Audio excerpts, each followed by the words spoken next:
Hello wine lovers, here we are in Trentino in northern Italy. I'm tasting a sparkling wine.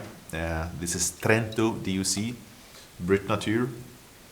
This cuvée is Opera, vintage is 2010, and this is only Chardonnay that has been aged for minimum 4 years on the lees, already showing medium towards deep golden color, quite vivid bubbles as well.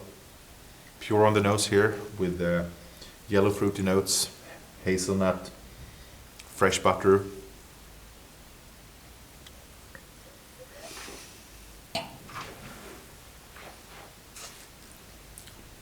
The palate is distinctly dry, so this Brut Nature is quite obvious there, but it has the fruit to cover up that dryness.